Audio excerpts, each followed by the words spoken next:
När jag började göra whiteboard-videos, alltså doodle animations eller vad man vill kalla dem, handritade videos helt enkelt. Det första verktyget jag använde hette Videoscribe och det ska vi titta på idag. Jag äger inte Videoscribe nu utan jag har skrivit upp mig på en sån här 7-day free trial för att kunna visa det för er. Och jag ska prata lite om huruvida jag tänker köpa det eller inte och varför när vi kommer till slutet. Men nu så tänker jag att vi ska spana på själva verktyget och ni ska få en chans att se om ni gillar det eller inte. Så vi loggar då in här i Videoscribe. Skapas av något som heter Sparkle. Just nu har de Black Friday rea på sina annual plans. Och ja, men vi kommer återkomma till det. Det är i alla fall så att här har du då Create New Scribe och Open Scribe. Det finns templates. Och jag har historiskt sett använt några av de här. Bland annat, låt mig se om jag kan hitta den. Den här, Coronavirus Public Advice.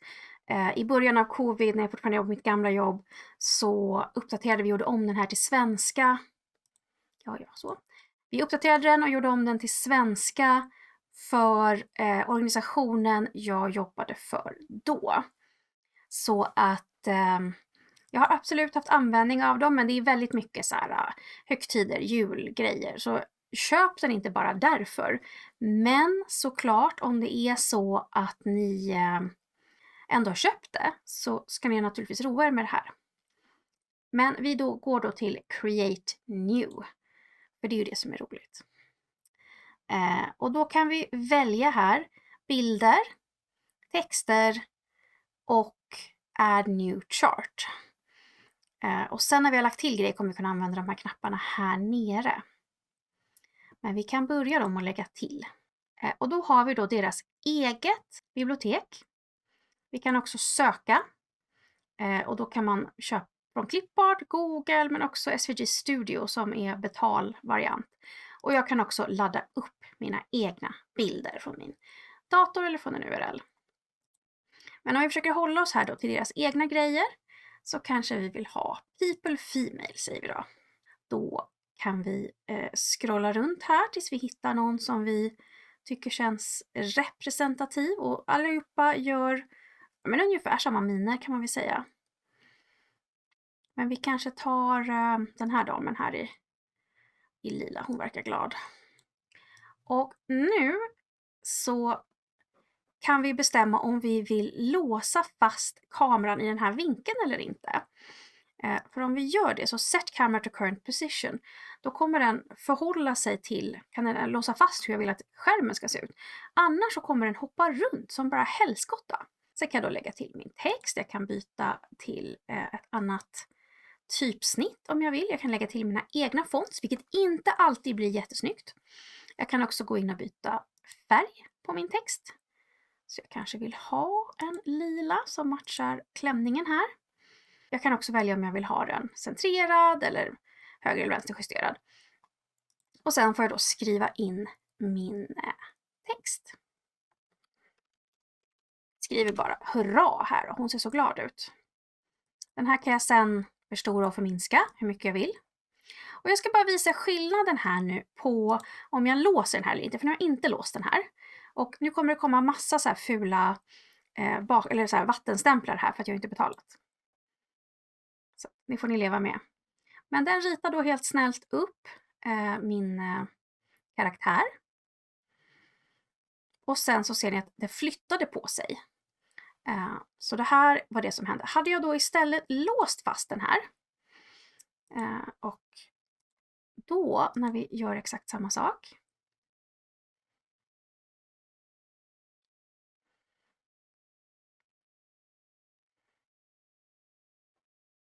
Så kommer ni se att det händer ingenting. Det rör inte på sig extra för att jag har kontroll. Så det är väl det roliga med det.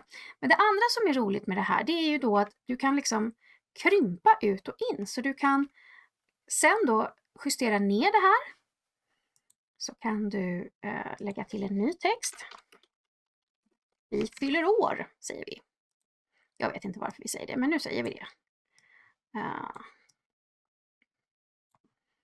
Så kanske vi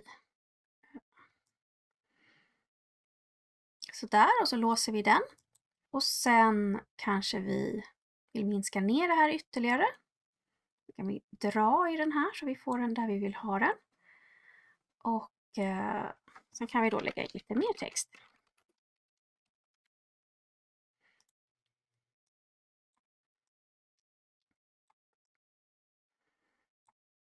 Så.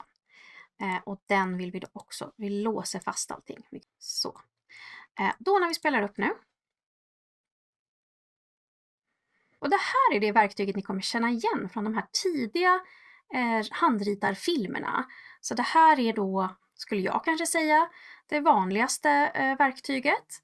Och ni ser att den krymper och grejar så som jag har sagt att jag vill ha det. Och jag kan också gå in och ändra så att den inte gör den här zoom-grejen på slutet om jag inte vill det. Sen kan jag spara eller spara som här uppe. Det finns också klipp och duplicera. Jag har möjligheten att lägga på musik. Och då finns det musik i verktyget. Det finns också möjlighet att ladda upp sin egen musik eller hämta musik från en URL. Och man kan också söka på Loop Friendly Tracks om man vill ha någonting som håller ett par minuter. Man kan också ladda upp en voice-over. Här kan man tala in direkt i Videoscribe. Men man kan också ladda upp eller hämta från URL. Sen har vi den här penseln som ger oss lite bakgrundsalternativ. Och här kan vi också välja färger om vi skulle vilja ha det. Så att det är ett alternativ. Sen har vi den här handen och här kan vi då gå in och välja vad vi vill ha för hand och vad vi vill ha för penna. Så det kan vara bara, säg en krita. Får vi se hur det ser ut. Men vi kan också välja mellan olika händer som håller i olika pennor. Här har vi seasonal, vilket mest ser lite läskigt ut faktiskt. Jag vet inte vad det ska föreställa, eller lite Halloween antar jag. Men i alla fall så har vi då alla de här händerna. Och du kan också skapa din egen hand. Alltså du kan ladda upp din egen hand. Så på det sättet så är det ju inte jätteannorlunda än säg Doodly som vi har tittat på tidigare. Vi har också överstrykningspennor. Men som ni ser så ritar de stryker ju inte över. Så att då får ni ju skapa någon slags överstrykning i så fall. För varje sån här så har vi View Elements Camera Position, det vill säga trycker vi här så får vi se vad vi har låst fast den vid. Vi kan låsa det här elementet. Vi kan gå till Properties. Här kan vi välja att den inte ska rita utan att den ska flytta in till exempel.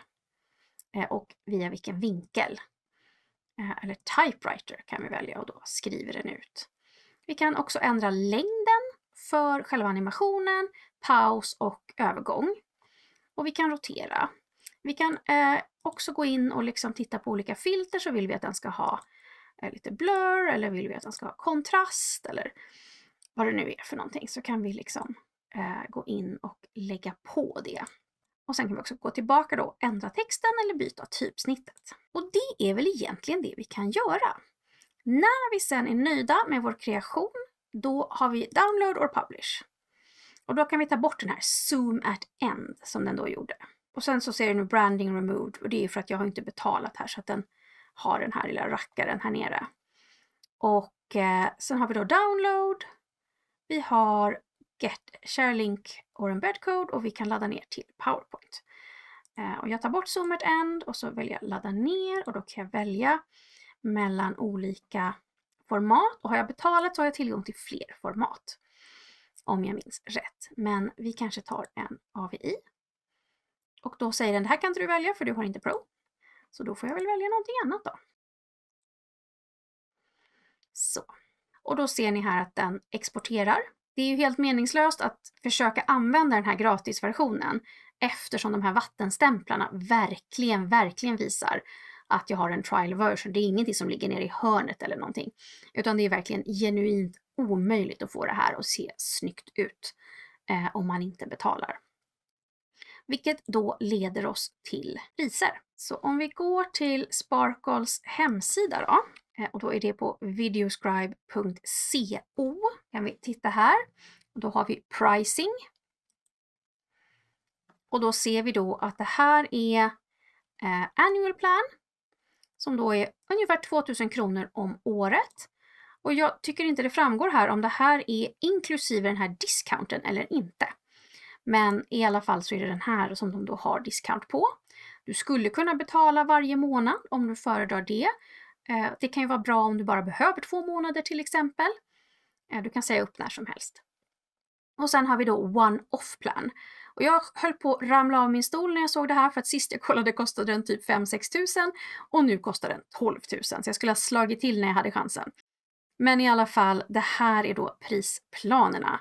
Och som sagt, den här är vad jag förstår den som har Black Friday-rean på sig just nu. Men det här är då våra olika planer och vad vi kan välja mellan. Så om vi jämför med priset för, säg, Doodly, så, som då är en one-off-plan, även om man köper alla deras tillägg, så kostar det inte mer än 2000. Då kan du till och med köpa deras character maker eller vad den heter för någonting. Och ändå så landar du inte på 2 500, medan deras one-off-plan kostar typ 12 000. Yikes! Sen kan man ju tänka att det kan vara värt 12 000. Det finns mycket mer alternativ i Videoscribe. Jag tycker Videoscribe blir jättesnyggt. Alltså jättesnyggt. Men jag har inte tyckt att det är värt att investera i det. Därför att jag kan göra allt jag behöver göra i Doodly. Och det duger. Det är tillräckligt bra, det är tillräckligt snyggt, det blir inte dåligt. Och det Doodly faktiskt gör bättre än Videoscribe, det är att importerade typsnitt blir bättre i Doodly än vad jag har erfarenhet av att de blir i Videoscribe. Men jag är naturligtvis nyfiken på vilka av de här du har använt. Vilka whiteboardverktyg tycker du är bäst, prisvärdast, roligast, blir bäst resultat? Har du någon av de här? Videoscribe, Doodly? Använder du kanske whiteboardverktyget i Vyond? Eller någon annanstans? Supernyfiken är jag naturligtvis. Och den dag jag har 12 000 över, som jag inte vet vad jag ska göra med, kommer jag definitivt köpa det här. Men tills dess så försöker jag hålla mig och göra det bästa av det jag har istället. För så mycket pengar vet jag inte om jag är beredd att lägga ner för ett verktyg som jag tycker är lite bättre, lite roligare och inte absolut nödvändigt. Med det sagt så önskar jag er en fortsatt fantastisk dag och vi ses snart igen. Gärna prenumerera och ni vet alla de där grejerna, tummar och tjosa hejsan och rekommendera och men ni vet.